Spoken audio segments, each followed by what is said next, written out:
جی السلام علیکم ورحمۃ اللہ۔ آج پھر ہم ایک پروگرام کے ساتھ حاضر ہیں اپنے مشہور و معروف مہمان بیرسٹر یاسر لطیف حمدانی صاحب کے ساتھ۔ اس وقت اس دفعہ پروگرام کا موضوع ہے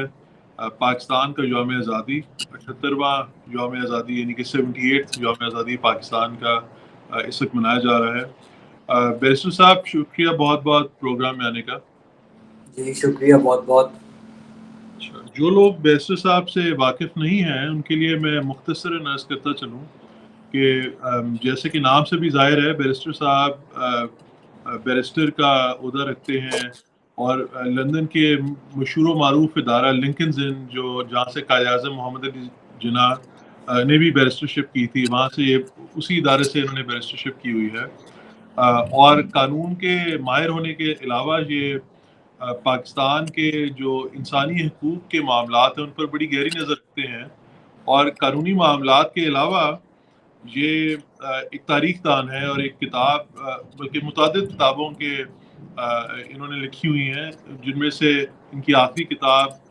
قائد اعظم محمد علی جناح کی زندگی کے اوپر ہے، جو بڑی اہم کتاب ہے۔ آپ اس کتاب کو حاصل کرنا چاہیں گے اگر آپ کے پاس نہیں ہے تو۔ فی الحال انگریزی زبان میں موجود ہے، اور امید ہے کہ آئندہ اس کے مختلف زبانوں میں تراجم بھی میسر ہوں گے۔ تو بیرسٹر صاحب آپ کی طرف چلتے ہیں۔ جیسے کہ ہماری قوم 78واں یوم آزادی منا رہی ہے، اور اس بارے میں آپ اس یوم آزادی کو کس نظر سے دیکھتے ہیں، خاص طور پر ایک تاریخ دان اور قانون دان ہونے کے لحاظ سے؟ دیکھیے، یوم آزادی منانا، اس کے پیچھے جو خاص کر جو ایک تحریک کار فرما تھی، جب تک اس کو نہ سمجھا جائے اس وقت تک تحریک آزادی یوم آزادی منانے سے جو ہے میرے نزدیک تو کوئی فرق نہیں پڑتا۔ یہ بیسکلی جھنڈے لہرا لینے کا جو ایک ہے، وہ ایک دن منا لیتے ہیں، ہر بندہ جھنڈا لہرا لیتا ہے اور کہتا ہے ہم پاکستانی ہیں۔ لیکن آئی تھنک ہمیں بڑی ضرورت ہے،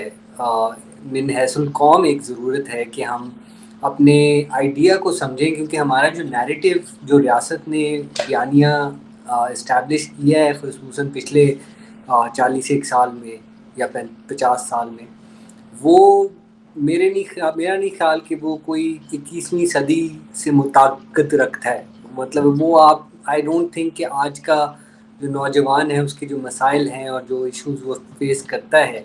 وہ اس نیریٹو کے ساتھ اس کا کوئی ریکنسیلیشن ہو سکتی ہے۔ اور جی، مجھے آپ کی بات سے خیال آیا کہ شاید کچھ سننے والا کہے گا کہ یہ کیا خیالی باتیں کر رہے ہیں یا مختلف خیالات کو پیش کر رہے ہیں، لیکن مجھے اس سے یاد آیا کہ غالباً کل یا پرسوں کی خبر ہے جو ہماری موجودہ پاکستان کی حکومت کے وزیر دفاع ہیں، انہوں نے یہ بیان دیا کہ پاکستانی بیوروکریٹس، غالباً وہ پچھلی حکومت کے بیوروکریٹس کی طرف اشارہ کر رہے ہوں گے، کہ وہ پرتگال ملک میں جا کر رہائش اختیار کرنے کے شوقین ہیں، اور اس طرح سے بہت سارے پاکستانی جن کو موقع ملا وہ کینیڈا کی طرف بھی رخ کرتے ہیں، اور اس کے علاوہ جو نچلے طبقے کے لوگ ہیں جو نسبتاً غربا ہیں، اور وہ کشتیوں میں کئی حادثات ہوتے رہے ہیں، تو سب لوگ اس سے واقف ہیں۔ تو ملک جو آزادی کی خاطر، ہمارے عوام کی آزادی کی خاطر اور عوام کی بہبود کی خاطر بنا تھا، اس ملک سے بہت سارے جو لوگ ہیں وہ خوش نہیں ہے، جس کی جو ظاہر ہے کہ ملک سے ہجرت کرنے پر وہ خواہاں ہیں، کوشاں ہیں، ویزا وغیرہ کے ذریعے یا مائیگریشن کے ذریعے یا اور طریقوں کے ذریعے۔ تو یہ بڑا، میں آپ سے متفق ہوں اس بات سے کہ یہ بڑا اہم نقطہ سوال ہے کہ پاکستان بنانے کے جو مقاصد تھے ان پر غور کیا جائے کہ کیا وہ پورے ہوئے ہیں، اور ان کے پورے ہونے میں جو کمیاں رہ گئی ہیں، جیسے آپ نے اس کی طرف اشارہ کیا، ان میں بنیادی سکم کیا ہے یا بنیادی مسئلہ اس میں کیا ہے کہ وہ کیوں پوری نہیں ہو سکی۔ تو اس پہ کچھ روشنی ڈالیے کہ پاکستان بنانے کے جو بنیادی مقصد تھا وہ کیا تھا۔ میں اس میں ایک بات چھوٹی سی اور ایڈ کرتا چلوں کہ عام طور پر جو پاکستان میں بیانیہ بنا دیا گیا ہے، جو انٹرنیٹ پر بھی بے تحاشا نظر آتا ہے، وہ یہ ہے کہ جی پاکستان کا مطلب کیا، لا الہ الا اللہ، اور پاکستان گویا اسلام کی سربلندی کے لیے اور ریاست مدینہ ایک بڑا نعرہ چلتا ہے پاکستان میں، اس کے لیے بنایا گیا. تو اس پر کچھ روشنی ڈالی ہے کہ پاکستان بننے کی آپ کے خیال میں، آپ کی نظر میں کیا وجہ تھی اور کیا ضرورت تھی؟ جی دیکھیے، پاکستان بننا جو تھا وہ کوئی پہلی آپشن نہیں تھی پاکستان کے بانیان کے نزدیک. یہ چیز بڑی امپورٹنٹ ہے نیریٹو کی کریکشن کے لیے بھی، کہ کوئی پہلے دن سے قائد اعظم یا ان کے رفقا جو تھے وہ اس چیز پہ مصر نہیں تھے کہ ملک جو ہے وہ علیحدہ بنایا جائے. وہ کافی عرصے تک انہوں نے یہ کوشش کی. یہ اصل مسئلہ اٹھا تب جب کانگریس کی حکومت آئی پروونسز میں، یو پی میں خاص طور پہ 37 سے 39 تک. اس وقت یہ اندیشہ ہوا کہ چونکہ کانگریس جو تھی، حالانکہ وہ اپنے آپ کو ایک انکلوسیو سیکولر پارٹی کہتی تھی، لیکن ان کی جو حکومت تھی اس میں کئی مسائل تھے، جو خاص کر میجورٹیرینزم جو تھا وہ کافی پنپا تھا ان کے اس میں. لیکن اس کے علاوہ جو بڑا مسئلہ تھا وہ یہ تھا کہ انہوں نے حکومت میں شیئرنگ جو تھی، پاور شیئرنگ سے بالکل انہوں نے انکار کر دیا تھا. اور یہ کانگریس پارٹی تھی. اور اگر آپ یہ دیکھیے کہ مولانا آزاد جو کانگریس پارٹی کے بہت بڑے لیڈر تھے، انہوں نے بھی اپنی کتاب میں اس چیز کا ذکر کیا ہے کہ 1937 سے 39 تک ہم سے کچھ ایسی غلطیاں ہوئیں جس کی وجہ سے مسلمان جو تھے وہ ہم سے متنفر، یا مسلم لیگ ہم سے متنفر ہوئی اور علیحدہ پاکستان کی طرف چلی. تو یہ ایک چیز ہے. اور دیکھیے میرا ماننا یہ ہے کہ ایون 1946 تک جناح صاحب جو تھے قائد اعظم، وہ کوئی نہ کوئی کسی قسم کی کنفیڈریشن یا فیڈریشن ماننے کے لیے تیار تھے. تو پاکستان بننا جو ہے وہ اس میں امپورٹنٹ چیز یہ ہے کہ یہ ساری باقی آپشنز جو تھیں وہ کوشش کر کے دیکھ لی گئی تھیں، اس کے بعد یہ بنا تھا. اچھا، اب وہ جب ملک بن گیا اور جب یہ اس میں سے ایک طرح سے جب حالات نے کچھ ایسا اس نہج پہ آئے کہ ملک علیحدہ ہو گیا، تو پھر اس کے اوپر جب قائد اعظم نے تقاریر کی، اور خاص کر جو انہوں نے 11 اگست کو کی ہے، کچھ دنوں پہلے 11 اگست گزرا ہے، 11 اگست کو جو تقریر کی اس کے اندر انہوں نے 2-3 بڑی امپورٹنٹ باتیں کی. انہوں نے کہا کہ اگر یہ تفرقہ نہ ہوتا، اور یہ وہ بات کر رہے تھے ہندوؤں اور مسلمانوں کا آپس میں جو تھا، اگر یہ مسائل نہ ہوتے تو انڈیا بہت پہلے کا، یا ہندوستان بہت پہلے کا آزاد ہو گیا ہوتا. اچھا، یہ انہوں نے بات کی اس میں. اور پھر انہوں نے کہا کہ، اور انہوں نے اسی اس میں بات کرتے ہوئے، obviously ان کی فیمس ورڈز آپ کو پتہ ہی ہے کہ انہوں نے مذہبی آزادی کی بات کی. انہوں نے یہ کہا کہ مذہب جو ہے وہ ہر بندے کا نجی معاملہ ہے، یہ چیزیں ہیں. لیکن انہوں نے یہ بھی کہا کہ آپ دیکھیں گے کہ جیسے جیسے وقت گزرے گا، in a political sense, not in a religious sense, لیکن in a political sense، ہندو جو ہیں وہ they would cease to be Hindus and Muslims would cease to be Muslims, in a not in a religious sense because that is the personal faith of an individual, but in a political sense. تو ایک طرح سے آپ دیکھیے کہ وہ اگر آپ جناح صاحب کی پوری اٹھا کے دیکھیں تاریخ، تو اس میں ہمیں بڑی کلیئر یہ نظر آتے کہ he was a very committed Indian nationalist. اپنی ساری زندگی انہوں نے جو ایک گزاری اور اس میں انہوں نے جو کیا ان کا، اور اسی لیے ان کو کہا گیا کیونکہ انہوں نے جو ہندوؤں اور مسلمانوں میں مفاہمت کرانے کی کوشش کی، اس لیے ان کو کہا گیا کہ best ambassador of Hindu Muslim unity. تو یہ الٹیمیٹلی بھی ان کی یہی کوشش تھی کہ کسی قسم کی کوئی کنٹریکچوئل ارینجمنٹ بن جائے جس میں مسلمان اور ہندو جو ہیں وہ جوائنٹ گورننس کر سکیں اپنے کامن مدر لینڈ کی، یعنی کہ انڈیا کی. اور یہ ان کے الفاظ ہیں. انہوں نے یہ الفاظ جو ہیں لاہور ریزولوشن سے، یعنی کہ قرارداد لاہور یا قرارداد پاکستان جسے کہا جاتا ہے، اس سے کچھ دن پہلے انہوں نے time and tied of India میں یہ الفاظ لکھے تھے. تو یہ ان کا جو تھا ماننا کہ جو ہے یہ دیکھیے، کیونکہ یہاں بات آ جاتی ہے کہ دو قومی نظریہ کیا چیز تھی. تو دو قومی نظریہ جو ہے وہ پولیٹیکل سائنس میں ہم شاید یہ پہلے بھی بات کر چکے ہیں. پولیٹیکل سائنس میں ایک ٹرمینالوجی ہوتی ہے کنسوسیشنلزم، یعنی کہ کنسنسس کی بیسس پہ ڈیموکریسی بنے، یہ نہ بنے کہ میجورٹی جو ہے وہ ایک کمیونٹی کی میجورٹی ہے تو وہ اسی سے رول کرے، بلکہ کنسنسس ہو دونوں کمیونٹیز کے اندر. اس طرح کا وہ ملک چاہتے تھے. اگر یہ بات مان لی جاتی، اگر کیبنٹ مشن پلان مان لیا جاتا، اگر کسی وقت کولیشن گورنمنٹس بن جاتی، اگر 37 سے 39 کے درمیان جو کانگریس کی حکومت تھی وہ اس چیز کو، اس کی مائنڈ فل ہوتی کہ یہ مسئلہ کس طرف جا سکتا ہے، تو پھر شاید علیحدہ ملک بنانے کی ضرورت نہ پیش آتی. اچھا، اس پر ذرا مزید روشنی ڈالیے گا، کیونکہ آج 2025 میں جس حالات میں ہم رہتے ہیں، اگر پاکستان کی حکومت اور پاکستان کے جو بھی لوگ کم از کم ٹی وی پر نظر آتے ہیں، لوگوں کو جو کچھ خیال رکھتے ہیں اور صاحب علم ہے یا صاحب خیال ہیں یا صاحب الرائے ہیں، وہ یہ دو قومی نظریے کے اوپر ایسا زور دیتے ہیں کہ ایسے لگتا ہے کہ مسلمانوں اور ہندوؤں کا اکٹھا رہنا گویا ناممکنات میں سے ہے.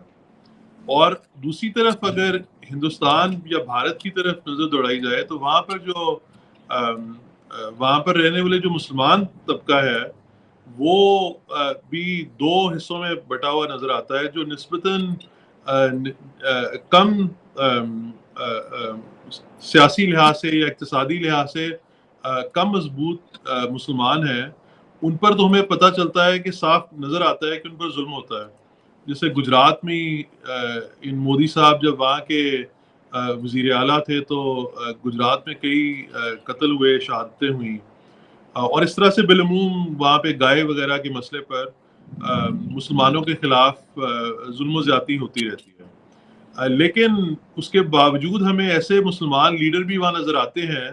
جو کہتے ہیں کہ گویا ہندوستان میں مسلمان بہت خوش ہیں اور وہاں پر یہی ان کا ملک ہے، اور وہ پاکستان کو گویا کچھ اچھی نظروں سے یا اچھے الفاظ سے یاد نہیں کرتے جہاں تک ان کے سیاسی بیانات کا تعلق ہے. نامعلوم یہ ان کی اپنی مجبوریاں ہیں یا وہ واقعی یہ سمجھتے ہیں جو لوگ سیاست میں ہیں یا عام پبلک لائف میں وہاں کے مسلمانوں کے لیڈر ہیں.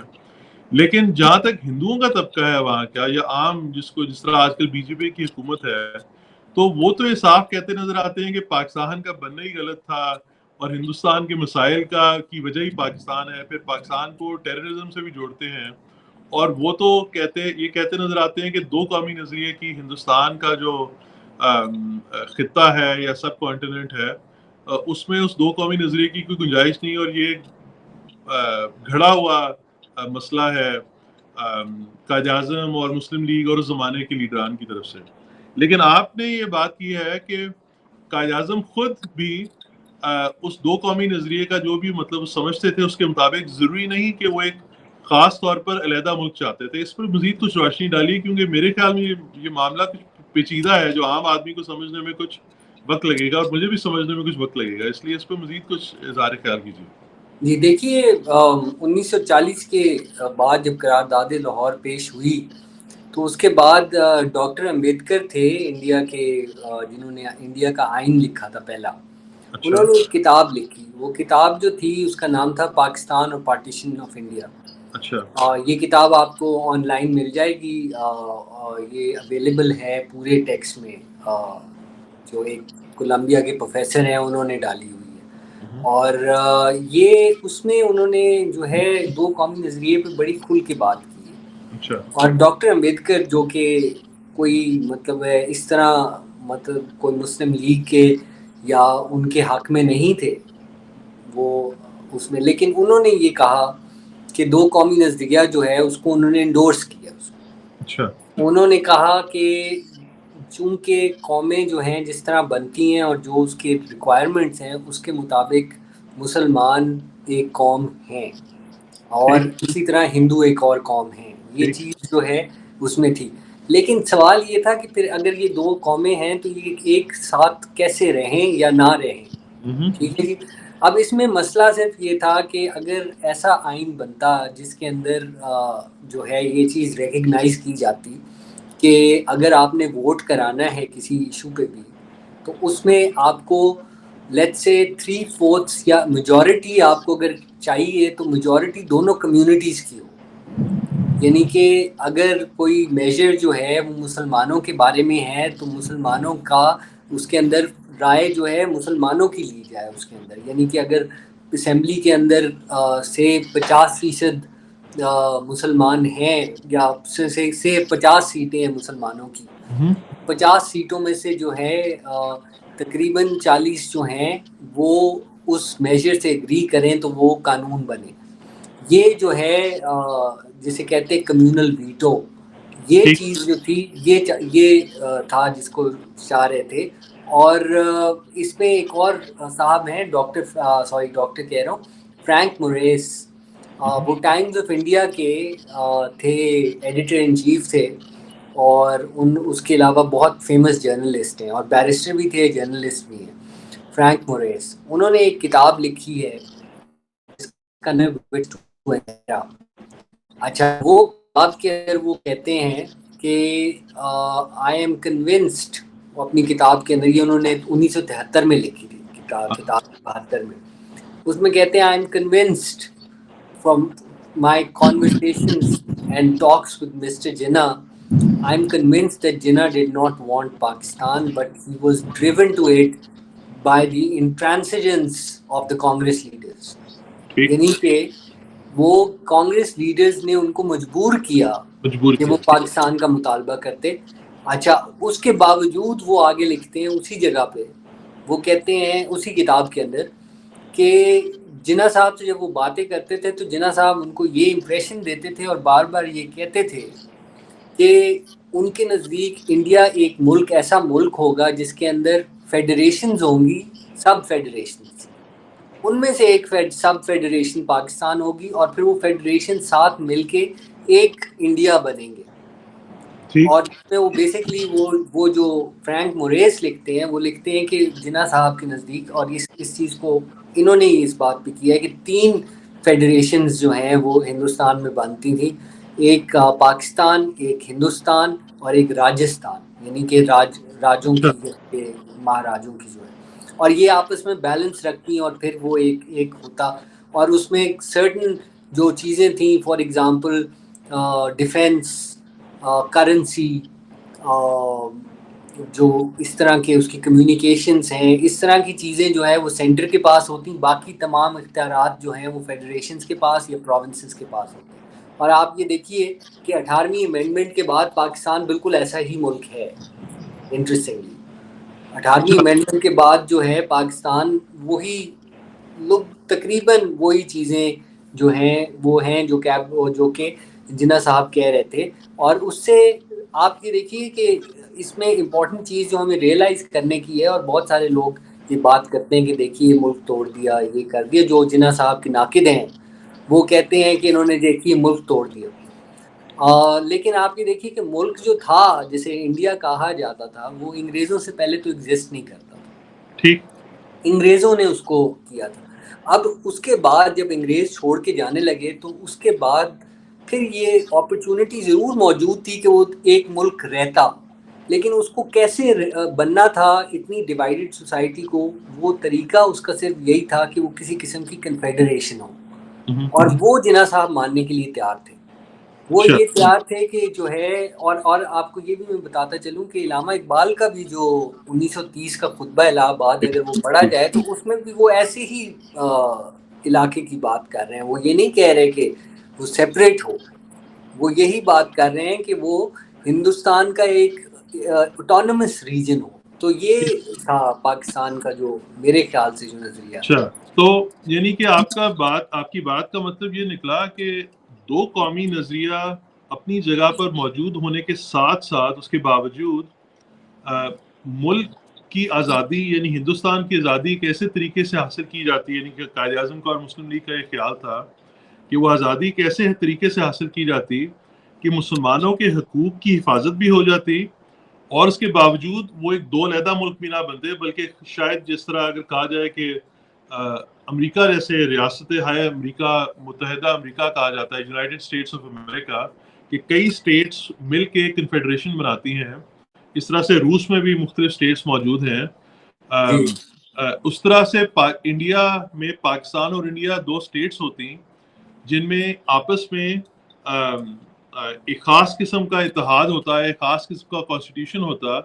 جس کی وجہ سے جو میرے ذہن میں فوراً بات آئی ہے کہ کم از کم جنگیں رک جاتی ہیں جو پاکستان انڈیا کی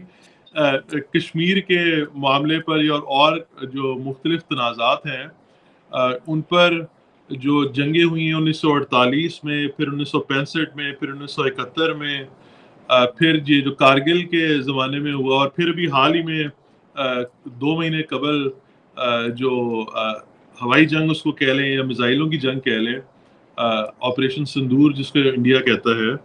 تو اگر یہ پاکستان اور بھارت ایک کنفیڈریشن کا حصہ ہوتے تو آپ کی بات سے فوراً یہ ذہن میں آتا ہے یہ جنگیں رک جاتی اور ہوتی ہی نہ، جنگ ہونے کی نوبت ہی نہ آتی، اور دونوں ملکوں کے جو لوگ ہیں وہ اپنے بجٹ کا جو اتنا بڑا حصہ جنگی ساز و سامان خریدنے پر اور بنانے میں لگاتے ہیں، وہ لوگوں کی بہبود پر اور انسانی زندگی کو بہتر بنانے میں وہ پیسہ لگایا جا سکتا اگر یہ بات ہو جاتی. لیکن بہرحال جیسے آپ نے کہا کہ قائد اعظم کو مجبور کر دیا گیا یا مسلم لیگ کو مجبور کر دیا گیا کہ وہ کنفیڈریشن نہ بنے اور پاکستان ایک علیحدہ ملک معاذ وجود میں آ جائے. اگر میں نے اس میں کچھ غلط سمجھا ہے تو پلیز کی تصحیح کر دیجیے. نہیں بالکل آپ نے صحیح سمجھا، بلکہ میں اس میں تھوڑا سا ایڈ کرتا چلوں کہ جناح صاحب نے کئی جگہ پہ یہ بات کی، اور خاص کر پاکستان بننے کے بعد بھی انہوں نے یہ کہا کہ آپ جو یہ بات کرتے ہیں، چونکہ ماؤنٹ بیٹن وغیرہ جو تھے وہ لفظ انڈیا استعمال کرتے تھے، جو انڈیا رہ گیا تھا پاکستان کے علیحدہ ہونے کے بعد. جناح صاحب اس کے بہت مخالف تھے. وہ کہتے تھے کہ آپ لفظ انڈیا استعمال نہیں کر سکتے، کیونکہ انڈیا جو ہے وہ سارے سب کانٹیننٹ کا بھی نام ہے، اور پاکستان کے بغیر انڈیا نہیں پاسبل. تو کہنے کا مقصد یہ ہے کہ till the very end even after Pakistan, Jinnah صاحب کا یہ خیال تھا کہ انڈیا اور پاکستان، یہ یا وہ جسے کہتے تھے ہندوستان اور پاکستان جو ہیں وہ مل کے کسی قسم کی کنفیڈریشن بنائیں گے جو انڈیا کے نام سے ہو. تو یہ بالکل آپ صحیح کہہ رہے ہیں کہ اسی طرح اگر رہتے تو حالات جو ہیں وہ بڑے مختلف ہوتے، اور ایک بہت پیسفل قسم کا سب کانٹیننٹ ہوتا، اور وہ ترقی کر رہا ہوتا بجائے اس کے کہ وہ جنگوں میں پڑا ہو. بالکل. تو اچھا، لیکن اب آگے چلتے ہیں کہ حقیقت تو یہی ہے، حقیقت حال تو یہی کہ پاکستان بہرحال بن گیا، اور پاکستان بنا تھا. یہ ذرا اس پہ روشنی ڈالیے کہ پاکستان مسلمانوں کے حقوق کی حفاظت کے لیے بنا تھا، جس طرح دو قومی نظریے سے بات ظاہر ہے کہ مسلمان ایک الگ قوم ہے، ان کو اپنے طور طریقے کے مطابق قوانین چاہیے، اپنے حقوق کی حفاظت چاہیے، یا کیا پاکستان کوئی ریاست مدینہ بنانے کے لیے یا کوئی ایسی اسلامی ریاست یا مذہبی ریاست بنانے کے لیے بنا تھا؟ دیکھیے، مذہبی ریاست کا تو بالکل سوال نہیں پیدا ہوتا تھا، اور اس میں جو ہے جناح صاحب کی تو اس میں بڑی مفصل انہوں نے کئی جگہوں پہ کہا. لیکن ہم علامہ اقبال سے ہی بات شروع کرتے ہیں. اقبال نے بھی اپنے خطبہ الہ آباد میں کہا ہے کہ Hindus should not be worried that there would be religious rule in this state. اور اسی طرح جناح صاحب جو ہیں انہوں نے بارہا یہ کہا، پہلے بھی پاکستان بننے کے بھی اور بعد میں بھی، کہ پاکستان کو وہ تھیوکریسی نہیں دیکھنا چاہتے. اور اس میں یہ ہے کہ انہوں نے اگین اینڈ اگین یہ بات پہ زور دیا کہ پاکستان جو ہے وہ ایک ڈیموکریٹک اسٹیٹ ہوگی، جس میں جو ساورنٹی ہوگی وہ لوگوں کے پاس ہوگی. اور یہ چیز جو ہے ان کے بڑی کلیئر تھی. اور اس چیز کو آپ یہ دیکھیے کہ کسی بھی پولیٹیکل پارٹی جو میس پولیٹیکل پارٹی ہوتی ہے، وہ کوئی بھی چیز کرنے لگتی ہے تو پھر ایک ریزولوشن کوئی نہ کوئی تو پاس کرتی ہے. لیکن 1906 سے لے کے 1948 تک آپ یہ دیکھ لیں تو مسلم لیگ کا کوئی ایسا ریزولوشن نہیں ہے جو یہ کہتا ہو کہ پاکستان کو ایک اسلامی ریاست بننا. یہ بڑا آپ نے اچھا نکتہ دیا، لیکن بلکہ مجھے تو اس سے یاد آیا کہ اس کے برعکس جو قائد اعظم کی جو 11 اگست کی تقریر ہے جو آپ نے اپنے ایکس اکاؤنٹ پر بھی لکھی، اور مجھے اس سے یاد آیا کہ غالباً جو ہمارے موجودہ وزیر اعظم شہباز شریف صاحب، انہوں نے بھی اپنے اکاؤنٹ سے اسی تقریر کو کوٹ کیا، ابھی حال ہی میں کل یا پرسوں کی بات ہے. تو اسلامی ریاست یا اس مذہبی ریاست کی بجائے اس کے الٹ یہ ریزولوشن یا یہ بیانات صریح یا واضح موجود ہیں کہ پاکستان جو 11 اگست کا جو بیان ہے اس تقریر میں، تو اس پر کچھ روشنی ڈالیے کہ قائد اعظم کا مسلمانوں کے حقوق کی حفاظت کرتے ہوئے جو مسلمانوں کے ساتھ مثال کے طور پہ ہندوؤں نے یا سکھوں نے رہنا تھا، یا مسلمانوں کے اپنے کئی فرقے ہیں، جو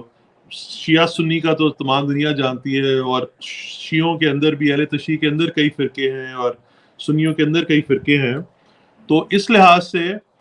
قائد اعظم کا اس بارے میں کیا خیال تھا، اس پہ کچھ روشنی ڈالیے۔ جی بالکل، دیکھیے 1943 میں 1943 کے اندر ایک ریزولوشن پیش کرنے کی کوشش کی گئی، اور یہ ایک قاضی صاحب تھے بامبے سے، انہوں نے کہا کہ پاکستان کا جو فیوچر آئین ہے وہ جو ہے حکومت الہیہ پہ بیسڈ ہو، یعنی کہ اس میں انہوں نے اس کو ایکسپلین کیا کہ خلفائے راشدین کے طرز کے اوپر جو ہے پاکستان کا آئین بنایا جائے۔ تو اس ریزولوشن کو جناح صاحب نے کہا کہ this is a vote of censure on every legal, اور انہوں نے کہا کہ پاکستان کے آئین جو ہے وہ ہوگا جو عوام بنائیں گے، اس چیز کو انہوں نے کہا۔ اچھا، پھر اس کے بعد آپ یہ دیکھیے کہ کئی جگہوں پہ بڑی کلیئرلی یہ چیز ہوئی جہاں ریاست کو اسلامی تشخص دینے کی کوشش کی گئی، تو جناح صاحب نے اس کا راستہ روکا۔ اور اسلامی تشخص سے مطلب میرا یہ نہیں ہے کہ آبویسلی پاکستان جب بن گیا تو مسلمانوں کی ایک اکثریتی ریاست تھی، تو اس کا ایک اسلامی تشخص تو ویسے ہی موجود تھا، لیکن وہ جو ان کو دینے کی ریاست کے اندر جو قانون کو اسلام کا لبادہ اوڑھنے کی کوششیں کی گئیں، اس میں سے ایک کوشش یہ بھی تھی کہ اسٹیچوٹ پرسنل جو اسٹیچوٹ پرسنل ہے وہ چینج کیا جائے۔ پنجاب اسمبلی نے کوشش کی کہ شریعت کو نافذ کیا جائے، تو جناح صاحب نے اس کو ویٹو کر دیا۔ اور یہ قصہ یہ کب کی بات ہے جب جناح صاحب نے مارچ 1948؟ اچھا تو یہ ہے کہ انہوں نے اس چیز کو روکا، اور اس چیز کو، اور آپ پھر یہ دیکھیے کہ سب سے بڑی اس کی دلیل یہ ہے کہ پاکستان اگر ایک اسلامی ریاست ہی بننا تھا تو پاکستان کی اسلامی ریاست کا پہلا وزیر قانون جو ہے وہ ایک ہندو کیوں ہے؟ پھر جناح صاحب نے اپوائنٹ کیا، اور انہوں نے کہا کہ جو ہے جوگندر ناتھ منڈل کو انہوں نے کیا۔ اور آپ یہ دیکھیے کہ جب پاکستان کی پہلی آئین ساز اسمبلی بیٹھی تو اس کے پہلے جنہوں نے صدارت کی وہ بھی جوگندر ناتھ منڈل تھے، اور وہ بھی جان کے ان کو رکھا گیا اس چیز کو پریس ہوم کرنے کے لیے، وہ اسکیڈولڈ کاسٹ ہندو تھے۔ تو جناح صاحب کا بڑا کلیئر تھا کہ انہوں نے اس چیز کو جو ہے لمٹ نہیں کرنا۔